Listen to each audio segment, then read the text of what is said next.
باب كيف تحل الحائض بالحج والعمرة. بالسند المتصل منا إلى الإمام الهمام حافظ الحجة أمير المؤمنين في الحديث أبي عبد الله محمد بن إسماعيل بن إبراهيم بن المغيرة بن بردزبة الجعفي البخاري رحمه الله تعالى ومتعنا بعلومه آمين. قال حدثنا يحيى بن بكير قال حدثنا الليث عن عقيل عن ابن شهاب عن عروة عن عائشة رضي الله عنها وعنهم قالت خرجنا مع النبي صلى الله عليه وسلم في حجة الوداع فمنا من أهل بعمرة ومنا من أهل بحج فقدمنا مكة فقال رسول الله صلى الله عليه وسلم من أحرم بعمرة ولم يهد فليحلل ومن أحرم بعمرة وأهدى فلا يحل حتى يحل ينهر هديه ومن أحل بحج فليحل بنحر هديه حتى يحل ينحر هديه ومن أحل بحج فليتم حجه. قال فحلت فلم أزل حائدا حتى كان يوم عرفة ولم أهلل إلا بعمرة فأمرني النبي صلى الله عليه وسلم أن أنفذ رأسي وأمتشط وأهل بالحج وأترك العمرة ففعلت ذلك حتى قضيت حجتي. فبعث معي عبد الرحمن بن أبي بكر رضي الله عنهما فأمرني أن أعتمر مكان عمرتي من التنعيم. بسم اللہ الرحمن الرحیم الحمد للہ رب العالمین والصلاة والسلام علی رسولہ الکریم وعلی آلہ واصحابہ اجمعین اما بعد. باب کیف تحل الحائض بالحج والعمرہ. حائضہ عورت کس طرح تلبیہ پڑھے گی حج کا اور عمرے کا.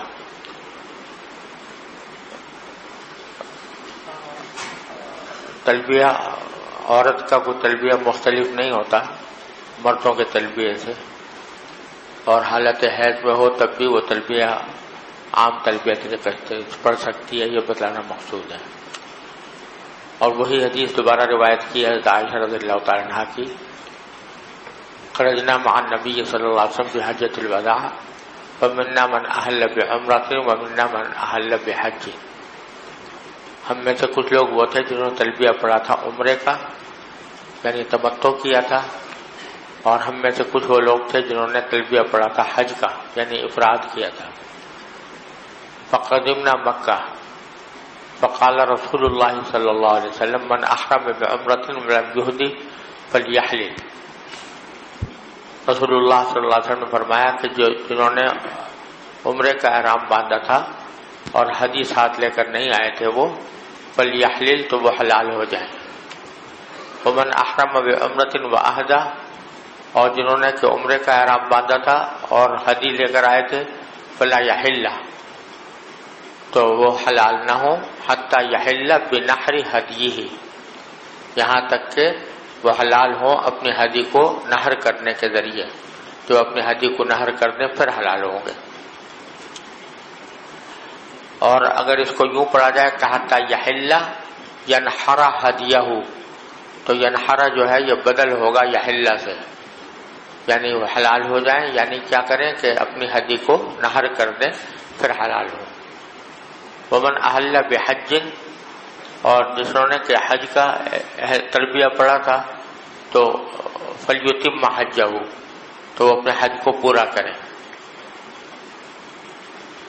قال فحضت فلم ازل حائضا حتی کان یوم عرفہ. مجھے حیض آ گیا تھا اور میں اس وقت تک حائضہ رہی جب تک کہ عرفے کے دن آ گیا. ولم احلل الا بعمرۃ، اور میں نے تلبیہ نہیں پڑھا تھا مگر عمرے کا. فامرنی النبی صلی اللہ علیہ وسلم ان انقض رأسی، آپ نے مجھے حکم دیا کہ میں اپنا سر کھول دوں، وامتشط اور کنگھے کروں، واحل بالحج اور پھر احرام باندھوں اور تلبیہ پڑھوں حج کا، واترک العمرہ اور عمرہ چھوڑ دوں. ففعلت ذلك حتى قضيت حجتي، ایسے ہی میں نے کیا یہاں تک کہ حج پورا ہو گیا. فبعث معي عبد الرحمن بن ابی بکر، انہوں نے حضور نے میرے ساتھ میرے بھائی عبد الرحمن بن ابی بکر کو بھیجا. فامرني ان اعتمر مکان عمرتی، جو پہلے میں نے عمرہ توڑا تھا اس کی جگہ پر یہ عمرہ کیا میں نے تنعیم سے. تو یہاں پر حضرت عائشہ نے حالت حیض میں تلبیہ پڑھا حج کا، یہ بیان کرنا مقصود ہے. جی بسم الله الرحمن الرحيم. باب إقبال المحيض وإدباره. وكنا نساء يبعثن إلى عائشة بالدرجة فيها الكرسف فيه السفرة فتقول لا تعجلن حتى ترين القصة البيضاء تريد بذلك الطهر من الحيضة. وبلغ بنت زيد بن ثابت رضي الله عنهما أن نساء يدعون بالمسابيح من جوف الليل ينظرن إلى الطهر فقالت ما كان النساء يصنعن هذا وعابت عليهن. بسند المتصل منا إلى الإمام الهمام البخاري رحمه الله ومتعنا بعلومه وبركاته آمين. قال حدثنا عبد الله بن محمد قال حدثنا سفيان عن هشام عن أبيه عن عائشة رضي الله عنها وعنهم أن فاطمة بنت أبي حبيش رضي الله عنها كانت تستحاض فسألت النبي صلى الله عليه وسلم فقال ذلك عرق وليس بالحيضة فإذا أقبلت الحيضة فدعي الصلاة وإذا أدبرت فاغتسلي وصلي.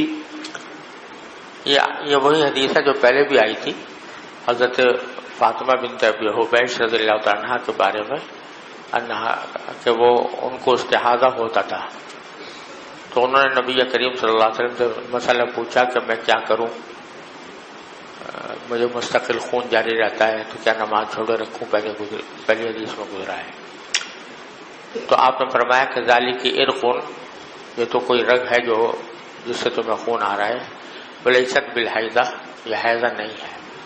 فإذا اقبلت الحیضہ فدعی الصلاۃ، جب حیض آ جائے، اقبال کے معنی سامنے آنا، تو جب حیض سامنے آ جائے تب تو نماز چھوڑ دو. وإذا ادبرت، اور جب واپس چلا جائے حیض تو پھر غسل کرو اور نماز پڑھ لو. تو نماز چھوڑنے کا حکم دیا آپ نے اقبال الحیض کے وقت میں، یعنی جب حیض سامنے آ جائے، اور نماز پڑھنے کا حکم دیا، غسل کر کے نماز پڑھنے کا حکم دیا اس وقت جب کہ ادبار ہو حیض کا، یعنی وہ چلا جائے، ختم ہو جائے. تو اقبال اور ادبار کا پتہ کیسے چلے گا کہ کب حیض کا اقبال ہوا یعنی وہ آ گیا، اور کب ادبار ہوا کہ وہ چلا گیا، جبکہ خون تو مستقل جاری ہے. تو اقبال اور ادبار کا کیا مطلب ہے، اس کو بیان کرنے کے لیے امام بخاری نے یہ باب قائم کیا ہے. تو یہ بات آپ نے شاید پہلے بھی پڑھی ہوگی کہ حنفیہ کے ہاں تو اقبال کا مطلب یہ ہے کہ ایام عادت، جو عورت کے عادت کے ایام ہیں وہ شروع ہو جائیں. عام طور سے عورتوں میں یہ ہوتا ہے کہ ان کے حیض کی ایک عادت مقرر ہو جاتی ہے، ایک خاص تاریخ آتی ہے تو اس تاریخ کو ان کا حیض شروع ہوتا ہے، اور ایک خاص تاریخ پر ان کا حیض ختم ہو جاتا ہے. یہ ان کی ایک عادت بن جاتی ہے. تو حنفیہ کے نزدیک سے اقبال اور ادبار کے معنی یہ ہے کہ اقبال کے معنی یہ ہے کہ ایام عادت شروع ہو جائیں، وہ تاریخ آ جائے جس سے کہ اس کو حیض آیا کرتا تھا. یہ معنی ہے کائے کہ اقبال کے. اور ادبار کے معنی یہ ہے کہ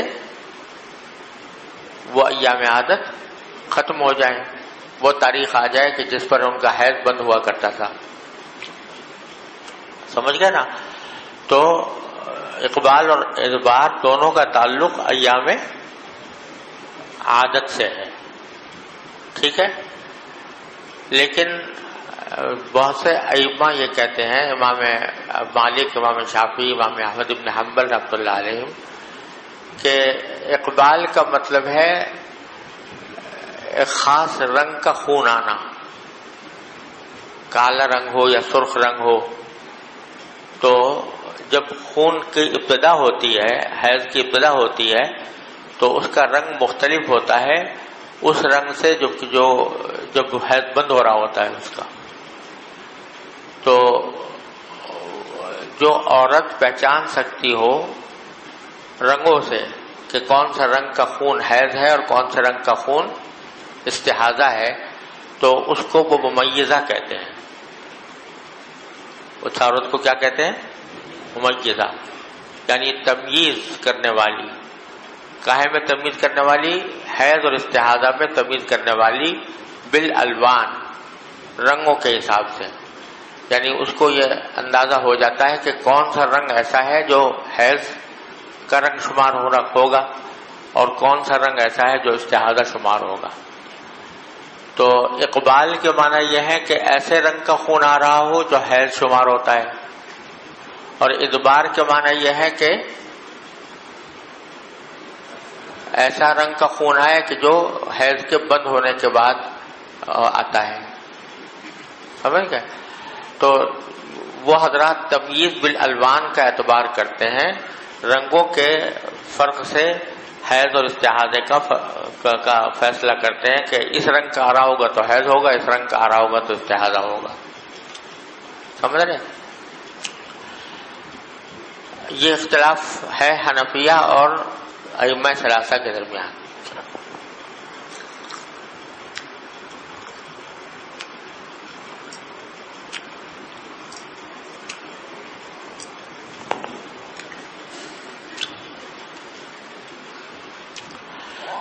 تو حضرت امام بخاری رحمۃ اللہ علیہ کا مسلک بظاہر اس معاملے میں حنفیہ کے مطابق ہے، یعنی وہ تمییز بالالوان کے قائل نہیں ہے،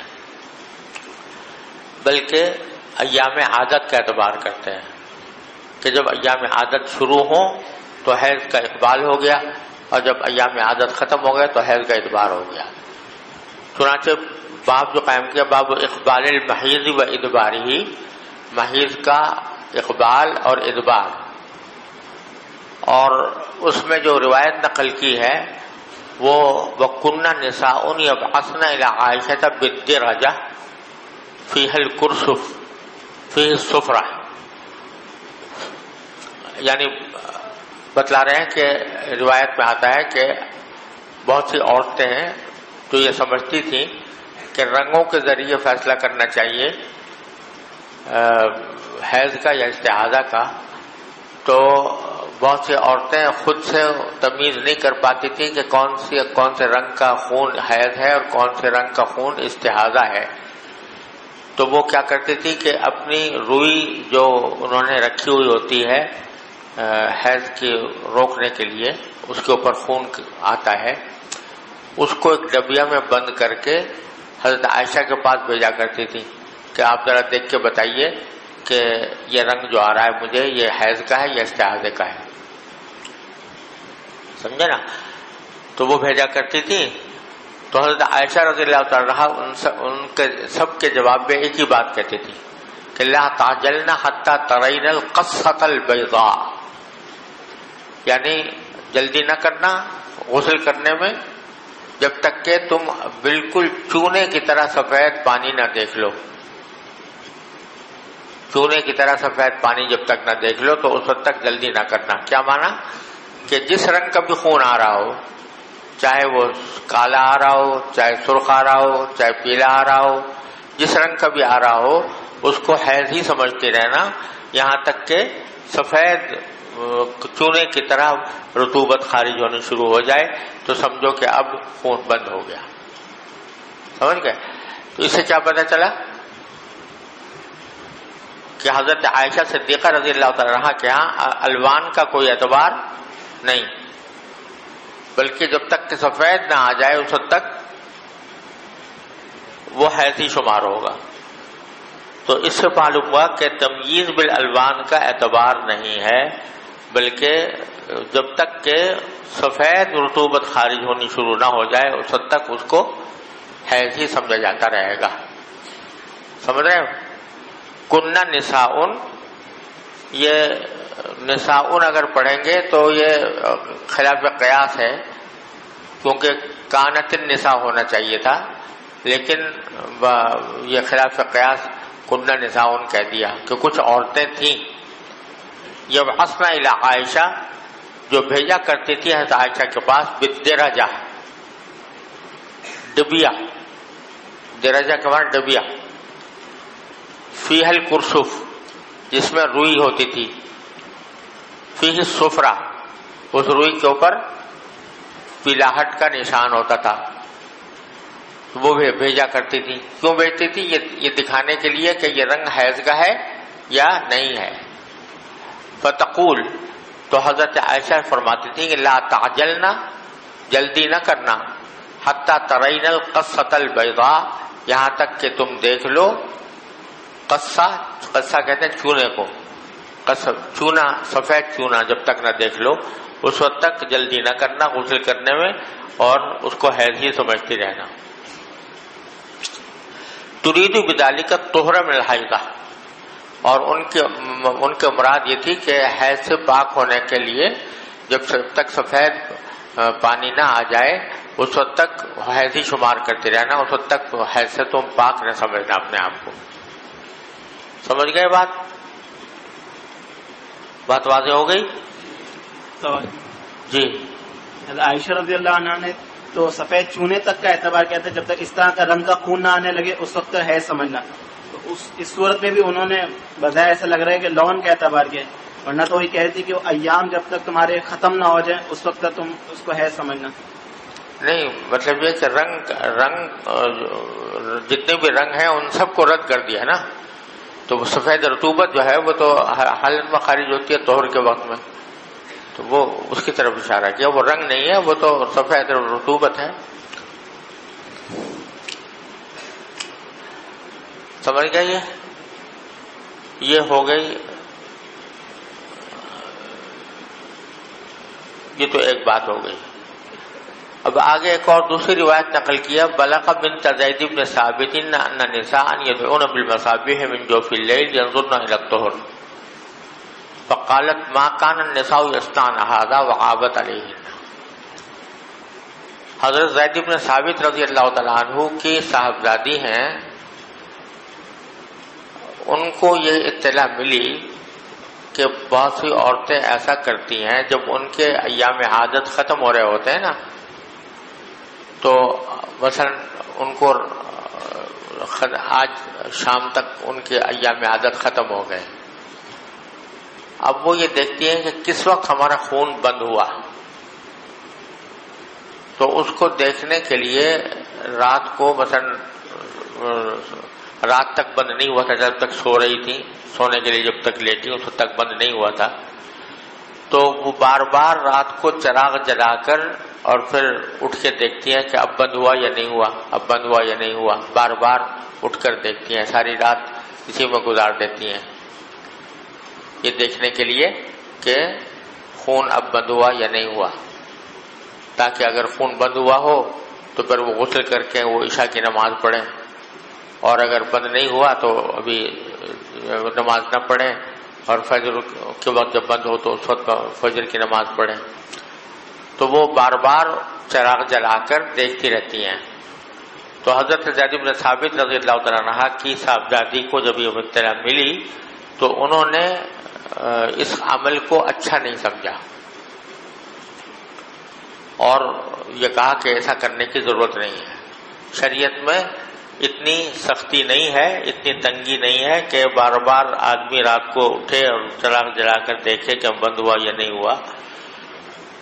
سیدھا سا حکم یہ ہے کہ رات کو سوتے وقت تک اگر خون بند نہیں ہوا تو سو جائے، اور رات کو اٹھ کر دیکھنے کی ضرورت نہیں ہے. صبح کو دیکھے کہ خون بند ہوا یا نہیں. اگر غالب گمان یہ ہو کہ رات کے کسی حصے میں خون بند ہو گیا تھا تو پھر وہ عشاء کی غسل کر کے عشاء کی نماز قضا کر لے، اور عشاء کی نماز جو قضا ہوئی اس کے اوپر کوئی گناہ نہیں ہوگا. سمجھے نا؟ اگر غالب گمان یہ ہو کہ رات کے کسی حصے میں بند ہو گیا تھا، اور اگر غالب گمان یہ ہو کہ رات کے کسی حصے میں بند نہیں ہوا تھا، فجر کے بعد بند ہوا، تو پھر عشاء کی قضا لازم نہیں ہے، بلکہ اس وقت میں وہ غسل کر کے فجر کی نماز پڑھ لے. تو شریعت نے اتنے زیادہ تکلف کا اور غلو کا حکم نہیں دیا کہ آدمی اپنے آپ کو اس طرح مشقت میں ڈالے کہ رات کو بار بار اٹھ کر چراغ جلائے اور چراغ جلا کر دیکھے کہ اب خون بند ہوا یا نہیں ہوا. سمجھ گئے نا؟ لہذا اس کو انہوں نے اچھا نہیں سمجھا، بلکہ کہا کہ حضور اقدس صلی اللہ علیہ وسلم کے زمانے میں خواتین ایسا نہیں کرتی تھی، اور ایسا کرنا جو ہے یہ غلو ہے، اس لیے اس کو انہوں نے معیوب قرار دیا. یہ معنی ہے. تو بلغ بنت زید بن ثابت، زید بن ثابت کے صاحبزادی کو اطلاع ملی ان نساء یدعون بالمصابیح کہ کچھ عورتیں جو ہیں وہ چراغ منگاتی ہیں من جوف اللیل رات کے وسط میں، ینظرن الی الطہر دیکھتی ہیں طہر کو کہ طہر شروع ہوا یا نہیں ہوا۔ فقالت تو حضرت زید بن ثابت کے صاحبزادی نے فرمایا کہ ما کان النساء یصنعن ھذا، حضور اقدس صلی اللہ علیہ وسلم کے زمانے میں عورتیں ایسا نہیں کرتی تھی۔ وعابت علیہن اور ان کے اس عمل کو معیوب انہوں نے قرار دیا کہ یہ عیب ہے، غلو کرنا ہے، یہ غلو ہے، مبالغہ ہے، افراط ہے، اس کی شریعت نے تعلیم نہیں دی۔ سمجھ گئے بھائی؟ استاد جی قصۃ البیضاء یہ لیکوریا ہے یا مزی ہے یا کوئی اور چیز ہے؟ نہیں، سفید رطوبت خارج ہوتی ہے، ایسا اوقات ایسا ہوتا ہے عورتوں کو کہ حیض کے بعد سفید رطوبت آتی ہے، وہ لیکوریا نہیں ہے بلکہ عام عادت کا ایک حصہ ہے۔ سر جی یہ حضرت عائشہ رضی اللہ عنہ کے پاس اگر عورتیں کپڑا استحاضہ اور حیض کے خون میں فرق کرنے کے لیے بیچتی تھی تو پھر حیض کے بعد سفید وہ پانی کیسے آ سکتا ہے حالت استحاضہ میں؟ نہیں، وہ استحاضہ نہیں بلکہ یہ کہتی تھی عورتیں یہ سمجھتی تھی کہ جب ہمارا پیلا آنے لگے رنگ تو شاید حیض ختم ہو جاتا ہے، اس کے بعد جو آ رہا ہے وہ حیض نہیں ہے، وہ پیلی کوئی اور چیز خارج ہو رہی ہے، اس واسطے وہ بیچتی تھی کہ یہ ہم اس کو اپنے آپ کو پاک سمجھیں یا نہ سمجھیں۔ استحاضے کا مسئلہ نہیں ہے یہاں پر درپیش۔ استاد جی حیض اور استحاضہ دونوں ایک قسم کے خون ہی ہوتے ہیں، تو لیکن اگر کوئی ان میں سے فرق کی کوئی ایک میں نماز پڑھی جاتی ہے ایک میں نماز نہیں پڑھی جاتی تو اس میں عقلاً کوئی وجہ ہے کہ ہے تو خون ہی ہے لیکن ایک میں نماز پڑھی جائے گی اور ایک میں نہیں؟ عقلاً یہ کیا عقل سے یہ بتاؤ کہ کیوں نہیں پڑھی جاتی نماز اس میں حیض میں؟ پہلے عقل سے یہ بتا دو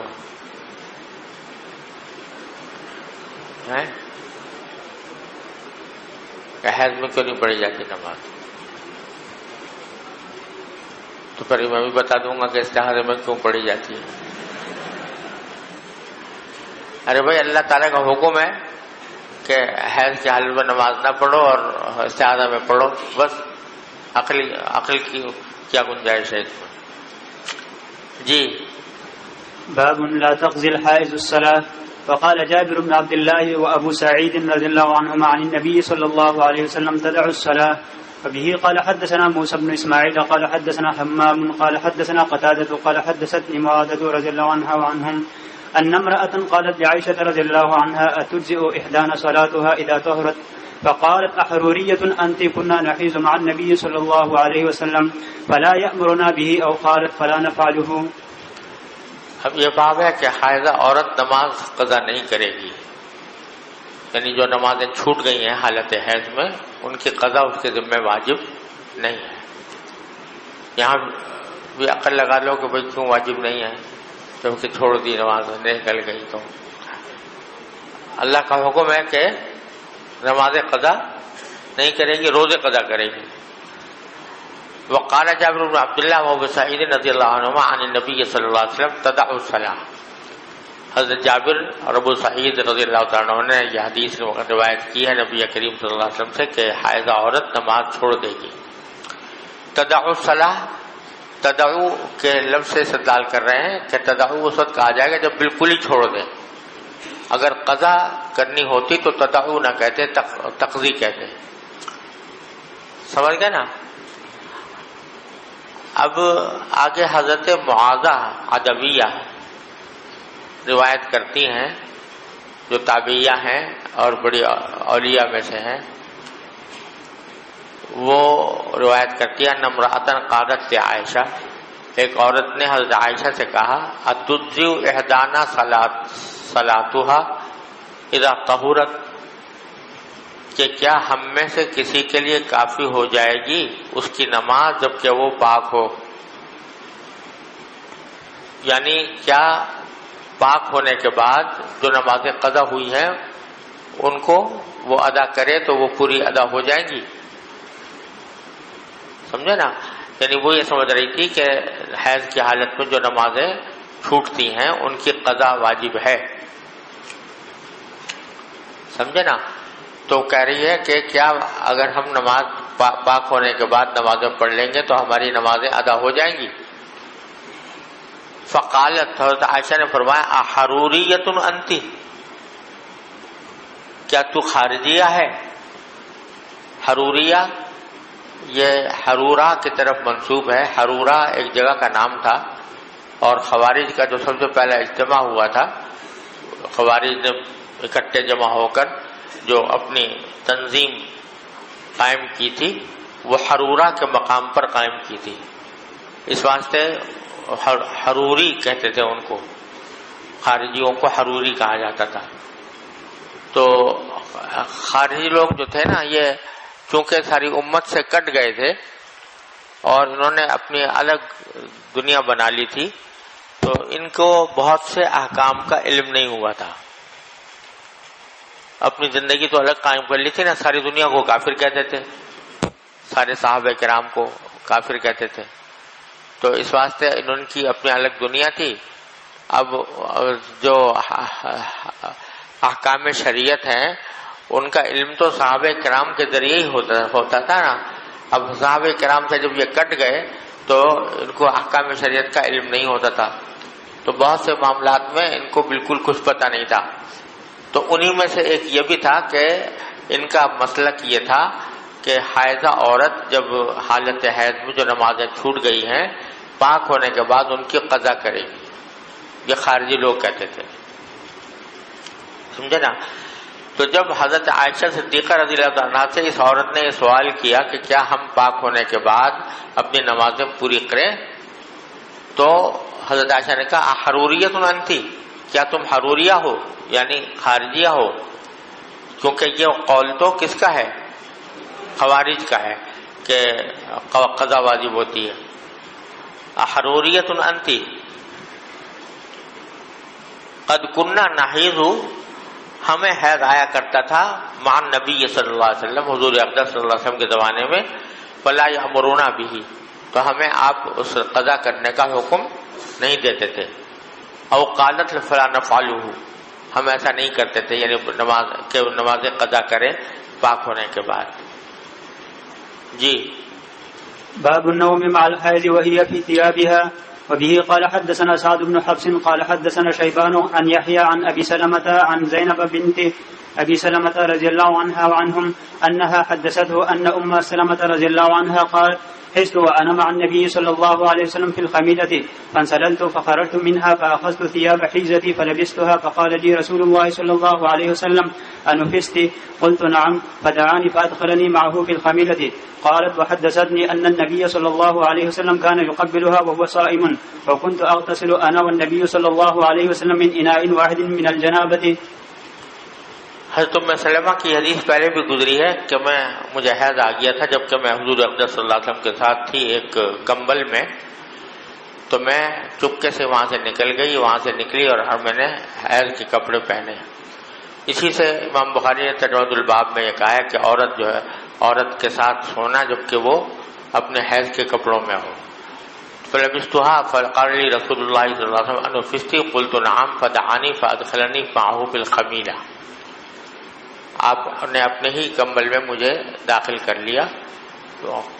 تو حالانکہ میں حالت حیض میں تھی اور حیض کے کپڑے پہنے ہوئے تھی، تو اس سے معلوم ہوا کہ حائضہ عورت کو اپنے ساتھ لٹانا جائز ہے. قالت وحدثتنی ان النبی صلی اللہ علیہ وسلم کان یقبلها وهو صائم. یہ بھی حضرت ام سلمہ نے بتایا کہ حضور اقدس صلی اللہ علیہ وسلم تقبیل فرما لیتے تھے حالت صوم میں، اور یہ کہ میں اور حضور اقدس صلی اللہ علیہ وسلم ایک ہی برتن سے جنابت سے وضو کرتے تھے. جی. باب من اتخذ ثياب الحيض سوى ثياب الطهر. وبه قال وہی حضرت ام سلمہ کی حدیث دوبارہ لا رہے ہیں اور اس سے یہ مسئلہ نکال رہے ہیں کہ عورتیں طہر کے کپڑے الگ رکھیں اور حیض کے الگ رکھیں، یہ جائز ہے. جی. وبه قال حدثنا معاذ بن فضالة قال حدثنا هشام عن يحيى عن أبي سلمة عن زينب بنت أبي سلمة أن أم سلمة رضي الله عنها وعنهم قالت بين أنا مع النبي صلى الله عليه وسلم مستجعة في خميلة حست فانسللت فأخذت ثياب حيزتي فقال أنفست فقلت نعم فدعاني فاستجعت معه في الخميلة. باب شهود الحائض العيدين ودعوة المسلمين ويعتزلن المصلى.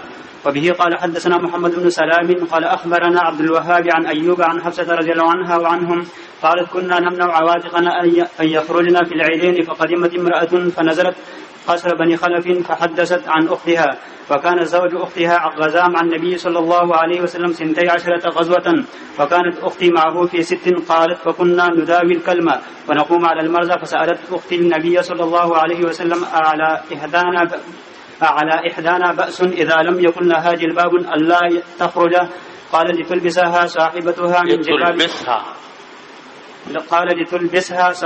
من جلبابها ولتشهد الخير ودعوة المؤمنين.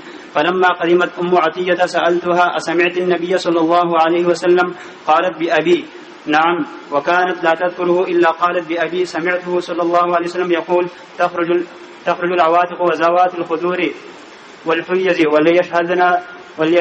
وليشهدن الخير ودعوة المؤمنين وتعتزل الحيز المصلى. قالت حفصة فقلت الحيز فقالت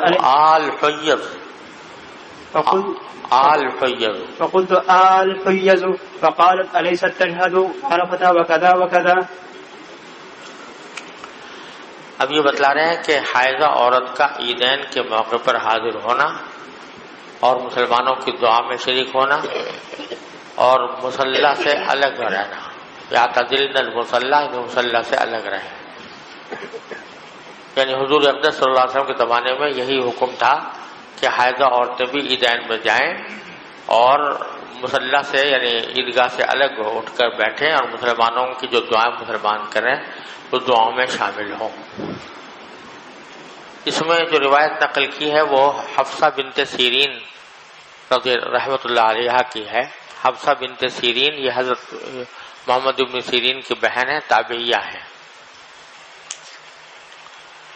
وہ فرماتی ہیں کہ کننا نمنع عواتقنا ان یخرجن فی العیدین, ہم اپنی جوان عورتوں کو منع کرتے تھے اس بات سے کہ وہ عیدین میں نکل کر جائیں. یہ حفصہ بنت سیرین حضرت محمد ابن سیرین کی بہن ہے, خود بھی بڑی عالمہ ہیں اور حدیث کی راویہ ہیں اور علماء میں سے ہیں. تو وہ کہتی ہیں کہ ہم منع کیا کرتے تھے نوجوان عورتوں کو کہ وہ عیدین میں نکل کر جائیں. فقدمت امرأۃ فنزلت قصر بنی خلف, ایک عورت آئی, آ کر وہ بنو خلف کے محل میں اتری. وہاں بصرہ میں کوئی محل تھا, بنی خلف کا محل, اس میں آ کر اتری. فحدثت عن اختها, انہوں نے اس عورت نے اپنی بہن کے حوالے سے یہ حدیث سنائی. وَكَانَ زَوْجُ أُخْتِهَا غَزَا مَعَ النَّبِيِّ صلی اللہ علیہ وسلم 12 غزوة, اور جس بہن کے حوالے سے وہ حدیث سنا رہی تھی تو ان کے شوہر نبی کریم صلی اللہ علیہ وسلم کے ساتھ 12 غزوات میں شریک ہوئے تھے. رہنے دو بھی. ان کے جس بہن کے حوالے سے وہ حدیث سنا رہی تھی نا, اور آگے آئے گا بظاہر ام عطیہ رضی اللہ تعالیٰ عنہا تھی, تو ان کے شوہر جو ہیں نبی کریم صلی اللہ علیہ وسلم کے ساتھ 12 غزوات میں شریک ہوئے تھے. وَكَانَتْ أُخْتِي مَعَهُ فِي 6, اور میری وہ بہن جن کے حوالے سے میں حدیث سنا رہی ہوں وہ اپنے شوہر کے ساتھ تھیں 7 غزوات میں. قالت, اور وہ کہتی ہیں فَكُنَّا نُدَاوِي الْكَلْمَ وَنَقُومُ عَلَى الْمَرْضَى, ہم زخمیوں کا علاج کیا کرتی تھی اور بیماروں کی دیکھ بھال کیا کرتی تھی. یعنی غزوات میں عورتیں جو ہیں وہ اس لیے جاتی تھیں کہ وہاں ان کی خدمات یہ ہوتی تھی کہ وہ زخمیوں کا علاج کرتی اور مریضوں کی دیکھ بھال کرتی. فسالت اختی النبی صلی اللہ علیہ وسلم. اب وہ عورت بتا رہی ہے کہ میری وہ بہن، اس بہن نے جس کا میں نے یہ تعارف کرایا کہ اس کا شوہر 12 غزوات میں حضور کے ساتھ شریک تھا، 6 غزوات میں یہ خود بھی شریک تھی، اس نے پوچھا تھا نبی کریم صلی اللہ علیہ وسلم سے کہ اعلی احدانا باس اذا لم يكن لها جلباب الا تخرج. یعنی جب رسول کریم صلی اللہ علیہ وسلم نے خواتین کو حکم دیا کہ وہ عید کی نماز کے لیے جایا کریں، تو اس وقت میری بہن نے پوچھا کہ یا رسول اللہ اگر کسی عورت کے پاس جلباب نہ ہو، یعنی وہ چادر نہ ہو ایسی جس کو اوڑھ کر وہ جا سکے، تو کیا اس کے لیے کوئی حرج ہے کہ وہ نہ جائے؟ اعلی احدانا باسن، کیا ہم میں سے کسی کے اوپر کوئی حرج ہوگا اذا لم يكن لها جلباب، جب اس کے پاس چادر نہ ہو، اللہ تخرجا، اس بات میں کوئی حرج ہوگا کہ وہ نہ جائے عید کے لیے؟ قال، تو اس کے جواب میں نبی کریم صلی اللہ علیہ وسلم نے فرمایا کہ لتلبسها صاحبتها من جلبابها، جس عورت کے پاس خود اپنا جلباب نہ ہو تو اس کی کوئی ساتھن، اس کی کوئی سہیلی اس کو اپنے جلباب پہنا دے، یعنی حتی الامکان جانے کی کوشش کرے، ولتشہد الخیر، اور اس بھلائی کے کام میں شریک ہو، ودعوت المومنین، اور مسلمان جو وہاں پر دعا کریں گے اس دعا کے اندر شامل ہو، ولتشہد الخیر ودعوت المومنین، خیر میں شامل ہو اور مسلمانوں کی دعاؤں میں شامل ہو، مسلمان وہاں جا پر جو دعائیں مانگیں گے اس میں وہ بھی شامل ہو. ارے سمجھ گئے؟ فلما قدمت ام عطیہ، جب ام عطیہ آئیں، یہ ام عطیہ وہی ہیں جو عورت آ کر ٹھہری تھی نا قصر بنی خلف میں، اس نے اپنی بہن کا حوالے سے یہ حدیث سنائی تھی، وہ بہن یہی تھی ام عطیہ. تو جب حضرت ام عطیہ آئیں، یعنی وہ بہن آئیں جن کے حوالے سے اس نے حدیث سنائی تھی، تو سألتها، حفصہ کہتی ہیں کہ میں نے ان سے پوچھا کہ اسمعت النبی صلی اللہ علیہ وسلم، کیا آپ نے یہ بات حضور اقدس صلی اللہ علیہ وسلم سے سنی جو آپ کی بہن نے آپ کے حوالے سے مجھے سنائی؟ قالت، تو اس کے جواب میں انہوں نے کہا بأبی نعم، میرا باپ قربان ہو حضور پر، نعم، ہاں میں نے سنی ہے. بأبی یعنی قربان ہو میرا باپ، لفظی معنی یہ ہے، یعنی حضور اقدس صلی اللہ علیہ وسلم پر قربان ہو میرا باپ. وَكَانَتْ لَا تَذْكُرُهُ إِلَّا قَالَتْ بِأَبِي، اور یہ خاتون حضرت ام عطیہ ذکر نہیں کرتی تھی رسول اللہ صلی اللہ علیہ وسلم کا، مگر ہر مرتبہ بِأَبِي کہتی تھی. جب بھی نبی کریم صلی اللہ علیہ وسلم کا کوئی ذکر آتا تو بِأَبِي کہتے تھے، میرا باپ قربان ہو حضور اقدس صلی اللہ علیہ وسلم پر. سمعتہ یقول، میں نے حضور اقدس صلی اللہ علیہ وسلم کو یہ کہتے ہوئے سنا کہ تخرج العواتق ذوات الخدور، نکل کر جائیں نوجوان عورتیں بھی اور ذوات الخدور پردہ نشین خواتین بھی، والحیض یہاں تک کہ حائضہ عورتیں بھی، ولیشہدن الخیر اور جا کر شامل ہوں بھلائی میں، ودعوت المومنین اور مسلمانوں کی دعا میں شامل ہوں. البتہ وتعتزل الحیض المصلی، البتہ حائضہ عورتیں جو ہیں وہ مصلی سے الگ ہو کر بیٹھیں، عیدگاہ کے اندر داخل نہ ہوں، عیدگاہ سے کنارہ کر کے عیدگاہ سے الگ ہٹ کر بیٹھیں. قالت حفصہ کہتی ہیں میں نے پھر تعجب سے پوچھا حضرت ام عطیہ سے، وقلت آل حیض، کیا حائضہ عورتیں بھی؟ یہ حمزہ استفہام کا ہے اور پھر الف لام کے اندر اس کا ساتھ مل گیا تو وہ یہ مد ہو گیا اس میں، آل حیض.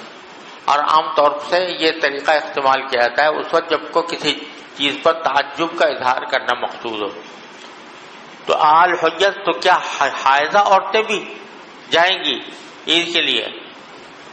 فقالت، تو اس کے جواب میں حضرت ام عطیہ نے کہا الیست تشہد عرفہ، کیا حائضہ عورتیں عرفات میں نہیں جاتی حج کے موقع پر؟ وقضا اور فلاں فلاں مواقع پر عورتیں نہیں ہوتی، یعنی آپ کو کیوں تعجب ہو رہا ہے اس بات میں کہ عورتوں کو حائضہ عورتوں کو عیدگاہ جانے کا حکم دیا گیا؟ حالانکہ حائضہ عورتوں کو تو اور بھی کئی جگہ جانے کا حکم دیا گیا جس میں سے کہ عرفات بھی داخل ہے. ارے سمجھ گئے ہیں؟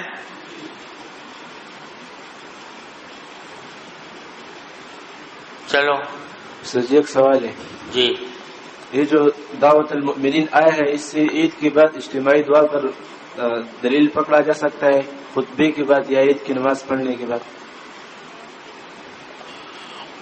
خطبے کے بعد یا عید کی نماز پڑھنے کے بعد؟ خطبے کے بعد عید کی نماز پڑھنا، یعنی اس دعوت المؤمنین سے عید کی نماز پڑھنے کے بعد یا خطبوں کے بعد اجتماعی دعا پر دلیل پکڑا جا سکتا ہے؟ جی ہاں پکڑا جا سکتا ہے، لیکن بظاہر یہاں پر جو ہے نا دعا سے مراد وہ ہے جو خطبے کے دوران دعا مانگتا ہے نا امام، خطبے کے دوران وہ، اور وہ بھی مراد ہو سکتی ہے، اور نماز کے بعد مانگی جا رہی ہو تو وہ بھی مراد ہو سکتی ہے. بسم اللہ الرحمن. جی کیا فرمایا؟ دوسری بات یہ سمجھ لینا کہ یہ جو حضور اقدس صلی اللہ علیہ وسلم نے خواتین کو جانے کا حکم دیا تھا تو بعد میں یہ اس زمانے میں خواتین جو ہیں وہ مسجدوں میں بھی جایا کرتی تھی جماعت کے لیے. بعد میں حضرت فاروق اعظم نے جب روکا تو پھر عیدین کے لیے بھی ممانعت ہو گئی. اس وجہ ہے کہ حضرت حفصہ کہتی ہیں کہ ہم منع کیا کرتے تھے عورتوں کو جانے سے، کیونکہ حضرت عمر کے زمانے سے عورتوں کو جانے کی ممانعت کر دی گئی تھی. حضرت عائشہ نے بھی فرمایا تھا کہ اگر رسول کریم صلی اللہ علیہ وسلم وہ باتیں دیکھتے تو آج عورتوں نے پیدا کر دی ہیں تو آپ ان کو ضرور روک دیتے جیسے کہ بنی اسرائیل کی عورتوں کو روکا گیا تھا. جی استاد جی ائمہ اربع جو ہیں ان سب کے نزدیک عورتوں کو مسجد میں جانے سے منع ہے آج کل؟ جی ہاں، جی جہاں تک مجھے معلوم ہے چاروں ائمہ کیا ہیں. جی بسم الله الرحمن الرحيم. بالسند المتصل منا إلى الإمام البخاري رحمه الله تعالى قال: باب إذا حاضت في شهر صلاة حيض وما يصدق النساء في الحيض والحمل فيما يمكن من الحيض لقول الله تعالى: ولا يحل لهن أن يكتمن ما خلق الله في أرحامهن. ويذكر عن علي وشريح إن جاءت ببينة من بطانة أهلها ممن يبغى دينه أنها حاضت ثلاثا في شهر صدقت. وقال عطاء أقرأها ما كانت. وبه قال إبراهيم وقال عطاء نرحل يوم إلى 15. وقال معتمر عن أبيه قال: سألت ابن سيرين رحمه الله للمرأة تردم بعد قرئها ب5 أيام. قال: النساء أعلم بذلك. وبه قال حدثنا أحمد بن أبي رجاء قال أخبرنا أبو سامة قال سمعت هشام بن عروة قال أخبرني أبي عن عائشة أن فاطمة ابنة أبي حبيش رضي الله تعالى عنها وعنهم سألت النبي صلى الله عليه وسلم فقالت: إني استحاض فلا أطهر أفعله الصلاة؟ فقال: لا، إن ذلك عرق ولكن دعي الصلاة قدر أيام التي كنت تحيزين فيها ثم اغتسلي وصلي.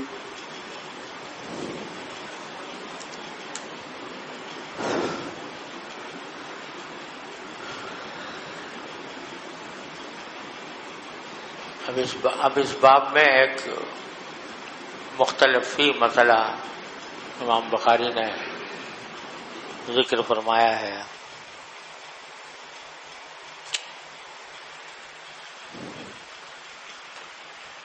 مسئلہ یہ ہے کہ اگر کوئی عورت یہ دعویٰ کرے کہ 1 مہینے میں مجھے 3 حیض آ گئے ہیں. عام طور سے یہ اس وقت ہوتا ہے جیسے کہ کسی عورت کو طلاق ہو گئی تو اس کی عدت کتنی ہے؟ کتنی عدت ہے؟ 3 حیض. تو اب وہ 1 مہینہ، ابھی طلاق کو 1 ہی مہینہ گزرا تھا کہ وہ یہ دعویٰ کرتی ہے کہ میرے 3 حیض مکمل ہو گئے، عدت پوری ہو گئی ہے، اب میں دوسرا نکاح کر سکتی ہوں. تو آیا اس کی اس بات کی تصدیق کی جائے گی یا نہیں؟ تو ظاہر ہے کہ تصدیق اسی وقت کی جائے گی جبکہ ایسا ہونا ممکن ہو عقلاً. یا شرعن کہ ایک مہینے میں 3 حیض آ گئے ہو. تو اس میں اختلاف ہوا ہے فقہاء کرام کے درمیان کہ آیا ایک مہینے میں 3 حیض آنا ممکن ہے یا نہیں ہے.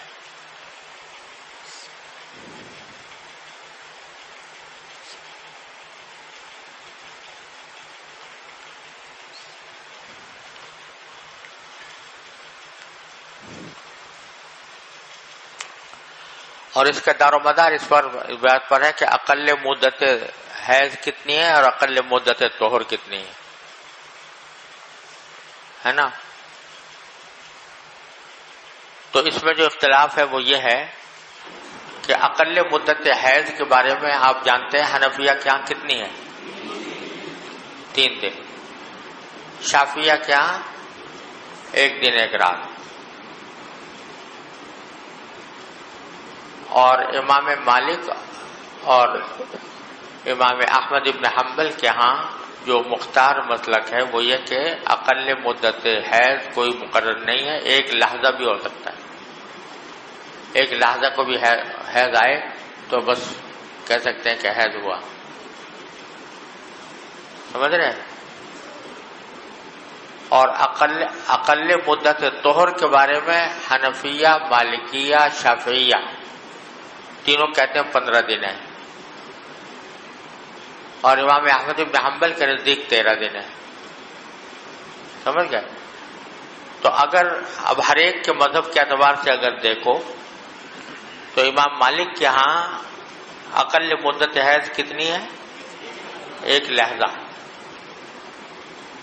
اور اقل مدت طہر کتنی ہے؟ 15 دن.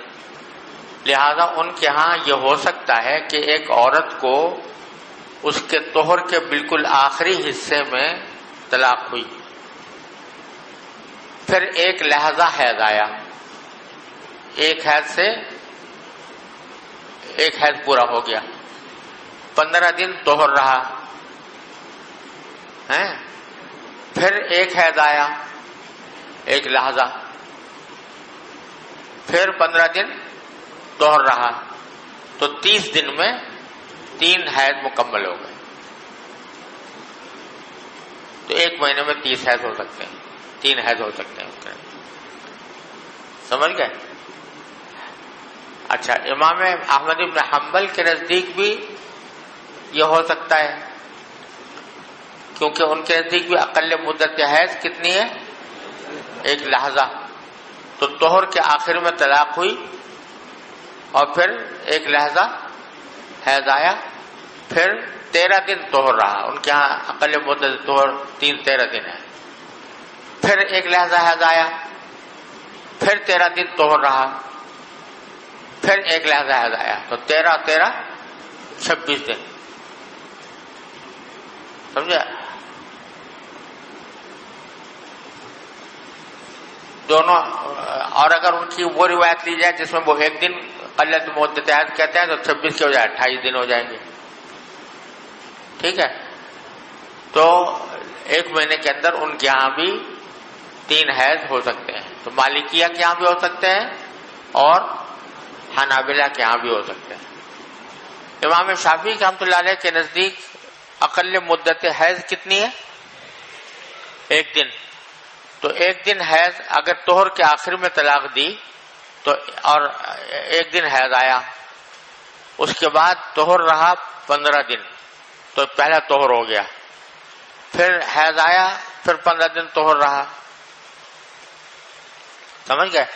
تو پہلا طہر تو وہ تھا جس میں طلاق ہو گئی تھی، پھر 2 طہر یہ ہو گئے 15 دن، اور پھر 1 دن ایک دن حیض کے، تو کل 32 دن ہوئے. تو 1 مہینے میں نہیں ہو سکتی لیکن 32 دن میں ہو سکتی. سمجھ گئے؟ حنفیہ کے ہاں کیا صورت ہے کہ اگر طہر کے آخر میں طلاق دی تو 3 دن حیض کم سے کم، پھر 15 دن طہر، کتنے ہوئے؟ 18. پھر 3 دن حیض، کتنے ہوئے؟ 21. پھر 15 دن طہر، کتنے ہو گئے؟ 36. پھر 3 دن حیض، تو 39 دن. 39 دن میں کم سے کم ہو سکتا ہے. سمجھے نا. 39 دن میں 3 حیض گزر سکتے ہیں، اس سے کم میں نہیں ہو سکتے. ٹھیک ہے. صاحبین کہتے ہیں 39 دن ہے، اور امام ابو حنیفہ کہتے ہیں کہ ویسے قاعدے کے حساب سے تو یہ حساب ٹھیک ہے 39 دن کا، لیکن اس میں یہ ہوا کہ ہم نے طہر کی بھی اقل مدت لی اور حیض کی بھی اقل مدت لی، اور دونوں کی اقل مدت بیک وقت ہونا یہ بہت ہی شاذ و نادر ہوتا ہے. لہذا ایک کی اقل لیں گے، ایک سے اکثر لیں گے. تو اقل مدت لے لی کس کی؟ طہر کی 15 دن. تو حیض کی اکثر مدت لیں گے، وہ ہے کتنی؟ 10 دن. لہذا امام ابو حنیفہ کے نزدیک 60 دن کم از کم چاہیے 3 حیض آنے کے لیے، 3 عدت مکمل ہونے کے لیے. سمجھ گئے؟ یہ اختلاف ہے. تو کہتے ہیں اذا حاضت، امام بخاری کا رجحان یہ معلوم ہوتا ہے واللہ عالم کہ وہ امام احمد بن حنبل کے قول کے مطابق 1 مہینے کے اندر 3 حیض گزرنے کے جواز کے قائل ہیں. تو فرماتے ہیں اذا حاضت فی شہر 3 حیض، اگر کوئی عورت کسی کو حیض آ جائے ایک مہینے میں 3 حیض، وما يصدق النساء فی الحیض والحمل، اور عورتوں کی تصدیق کرنی چاہیے حیض کے معاملے میں اور حمل کے معاملے میں. وہ اگر کہے مجھے حیض آ رہا ہے تو تصدیق کرنی چاہیے، وہ اگر کہے حمل ہے تو تصدیق کرنی چاہیے. فیما يمكن من الحیض لقول اللہ تعالی ولا يحل لهن ان يكتمن ما خلق الله في ارحامهن، کیونکہ اللہ تعالیٰ نے فرمایا کہ ان کو چاہیے کہ ان کے ارحام میں جو کچھ اللہ نے پیدا کیا اس کو چھپائیں نہیں. کیا مطلب؟ ظاہر کریں. تو اگر تصدیق نہ کی جائے گی تو بظاہر کرنے کا فائدہ کیا ہوا؟ لہذا تصدیق کرنی چاہیے ان کی. وَيُذْكَرُ عَنْ عَلِيٍّ وَشُرَيْحٍ، اور حضرت علی اور حضرت شریح سے یہ واقعہ منقول ہے. ذرا سمجھ لو، اس کا تفصیل دوسری روایات میں یہ آئی ہے کہ حضرت علی ایک مرتبہ حضرت شریح، قاضی شریح کے ساتھ بیٹھے ہوئے تھے، تو کسی شخص نے یہ مسئلہ پوچھا کہ ایک عورت جو ہے وہ دعویٰ کر رہی ہے کہ 1 مہینے کے اندر مجھے 3 حیض آ گئے ہیں اور میری عدت پوری ہو گئی ہے، تو کیا اس کے دعوے کو قبول کیا جائے یا نہ کیا جائے؟ تو حضرت علی نے حضرت شریح سے کہا کہ تم جواب دو. حضرت شریح نے اس وقت پہلے یہ کہا کہ میں آپ کی موجودگی میں کیسے جواب دوں؟ حضرت علی آپ بڑے ہیں تو آپ ہی جواب دیں. لیکن بعد میں حضرت علی نے اصرار کیا کہ نہیں تم ہی جواب دو. تو انہوں نے یہ جواب دیا کہ ان جاءت ببینۃ من بطانۃ اہلھا مما یرضی دینہ انھا حاضت 3 فی شہر صدقت، کہ اگر وہ کوئی بینہ لے آئے اپنے اہل کے بطانہ سے، خاص لوگوں سے، بطانہ خاص لوگ، ان میں سے بینہ لے کر آ جائے ممن یرضی دینہ، ایسے آدمیوں کا کہ جس کے دین کو پسند کیا جاتا ہو، جس کی دیانتداری پر اعتماد ہو، انہا حاضت 3، اور وہ بینہ آ کر یہ گواہی دے کہ اس عورت کو حیض آ گئے ہیں 3 فی شہر، 1 مہینے کے اندر، تو صدقت، تو پھر اس عورت کی تصدیق کر لی جائے گی. سمجھ گئے؟ تو انہوں نے یہی فتویٰ دیا کہ اگر بینہ کوئی پیش کر دے، بینہ پیش کرنے کے معنی یہ ہے کہ مثلا وہ بینہ یہ گواہی دے کہ فلاں وقت میں سے نماز چھوڑ دی تھی، فلاں وقت میں نماز پڑھنی شروع کر دی تھی، تو اس طرح اگر بینہ دے تو اس کی تصدیق کر لی جائے گی. تو اس کے معنی یہ کہ انہوں نے 1 مہینے کے اندر 3 حیض آنے کے امکان کو تسلیم کیا. سمجھ گئے؟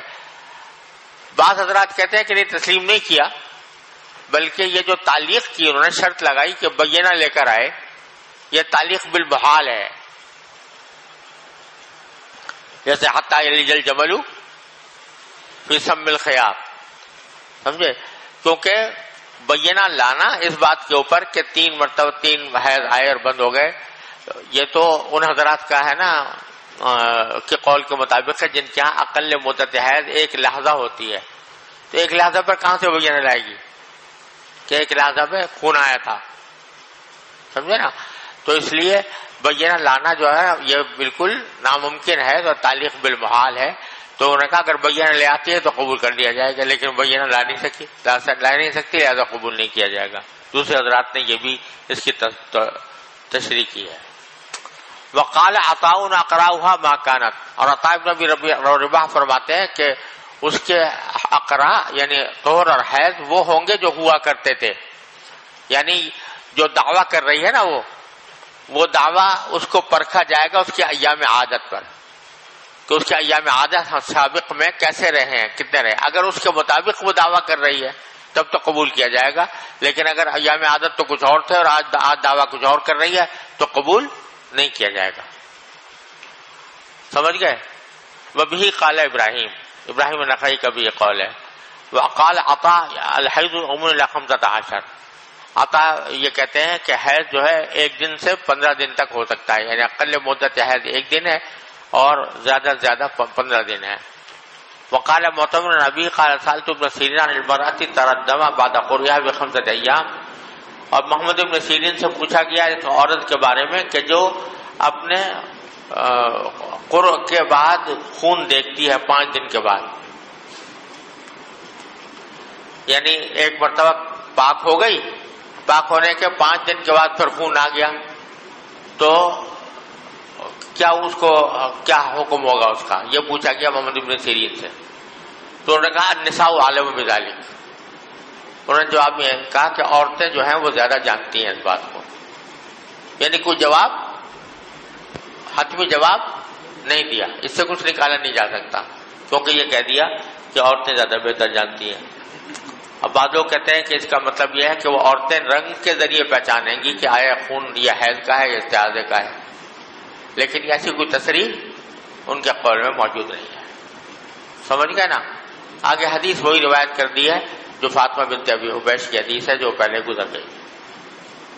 وصلی اللہ تعالی علیہ وسلم.